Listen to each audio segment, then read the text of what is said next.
It's a little more complicated, depending on what we mean by cause, but this should be the starting point at least. The inflation point is mostly a red herring.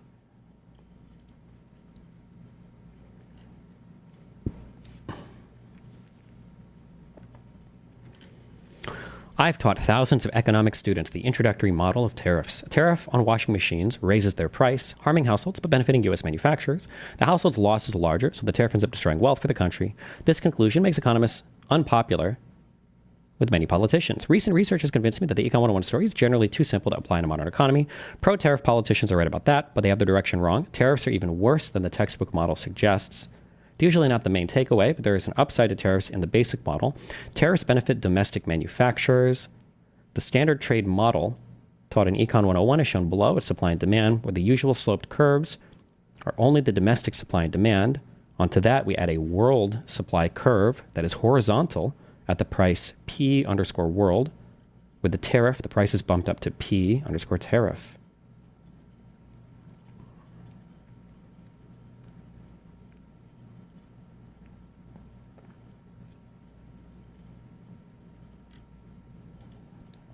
By shielding domestic producers from foreign competition, tariffs allow these producers to charge higher prices and give them a new opportunity to expand production. The yellow region of producer surplus grows. That's why companies facing import competition will lobby for trade barriers. For some people, and this is a normative argument, not a positive economic argument, the benefit to domestic producers and their employees is worth more than the harm to consumers. There's a redistributive reason for the tariff. Okay. Let's see if we can fucking big brain our way through this. This is the supply produced at a given price. This is the demand for something at a given price. This is the world production. So the world will produce a thing here at where it's being demanded. Wait.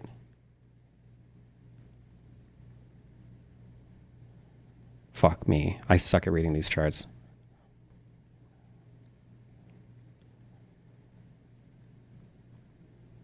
I don't understand how this, because shouldn't this, the tariff should just bump the whole line, the supply line should be bumped up, right?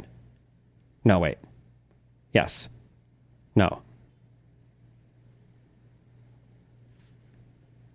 P world is the default price of a good without the tariff. Don't you need two lines for this? Or am I retarded? Am I not understanding?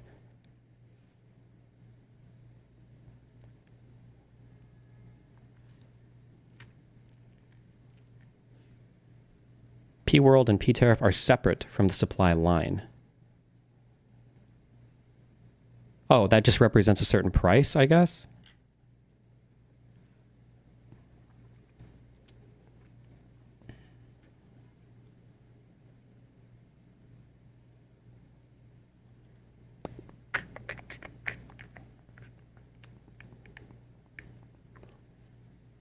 Okay, sorry. Just focus on the dotted lines. Hold on. Well, I suck at reading scraps. I have to just talk through this. Okay.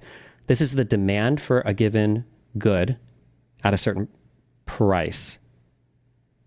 The quantity demanded. So when the price is very, very, very high, the quantity demanded is very, very, very low. But when the price is very, very high, the supply that would be available, producers obviously would make a lot.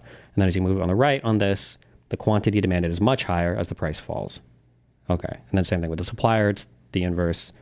At a very low price, they don't want to make very much. At a very high price, they want to make a lot. And then you meet somewhere in the middle here. Okay. If you... The size of the tariff.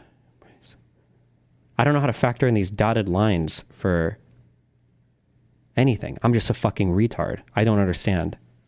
Metalloid. Give me the explanation. Type in a full sentence without using a ton of shortcuts or pronouns.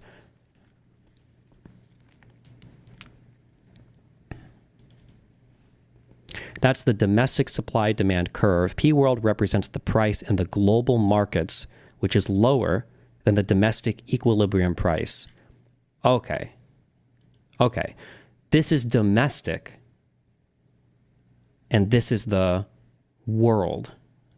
Okay, hold on. I think I understand more. So that means that the world can produce at a very low price over here and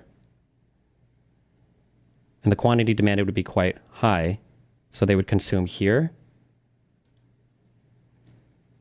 The consumption would be less with the tariff at the world price, which would bring you closer in line to where the domestic equilibrium would be, right?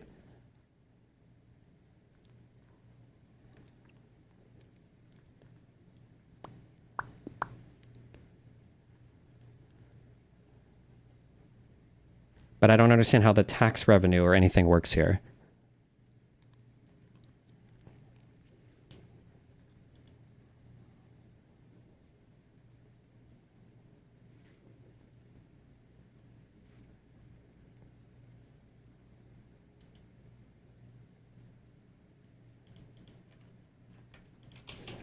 Tax revenue is just price times quantity sold.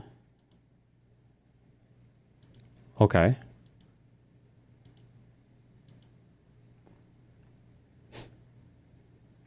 I don't think that helped me at all. The amount the domestic firm will get in tax revenue. The amount the domestic firm will get in tax revenue. Oh, hold on. Never mind. I understand. So this is the world price. If we bump up and we have a tariff here, if we're consuming at any point here from an international producer, from a world producer, the difference in the tariff and the production price would be tax revenue consumed, it would be tax revenue, right?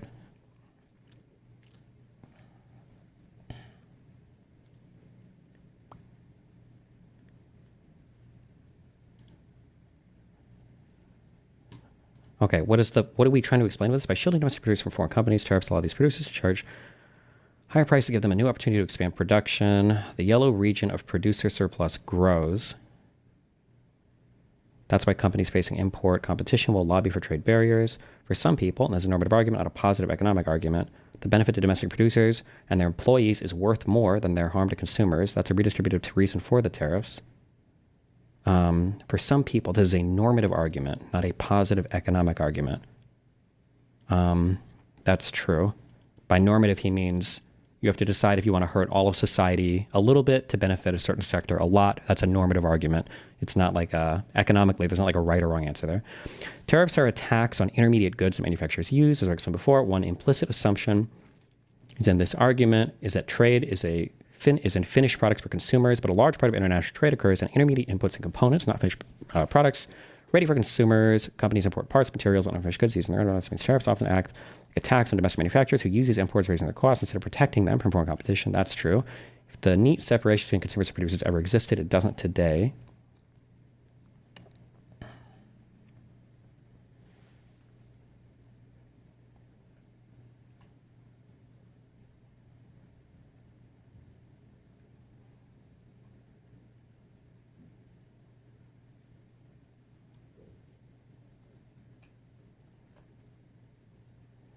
Apple designs iPhones in California, but contracts manufactured on hundreds of suppliers peppered across Asia. Is this domestic or foreign production? Tariffs on these imports directly affect clean buy opportunity.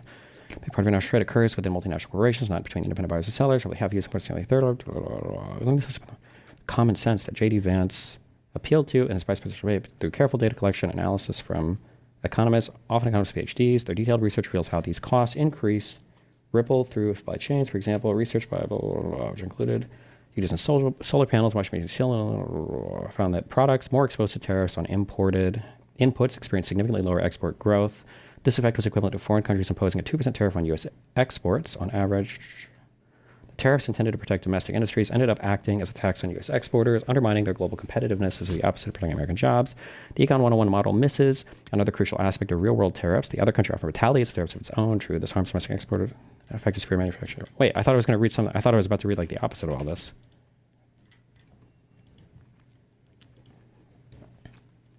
He's going to say tariffs don't cause inflation, the Fed does. Hold on, fuck. Okay, let me see if I can think where he's going with this then. Is the argument going to be that tariffs won't actually cause prices to go up? People will just consume less. Manufacturing will shrink. So the supply of everything produced will shrink and then jobs will go away, but it wouldn't necessarily inflate prices. It would just kind of like make everybody's life a little bit shittier, but prices would remain the same. Is that basically what he's going to say? Oh, fuck. He didn't even explain. Okay.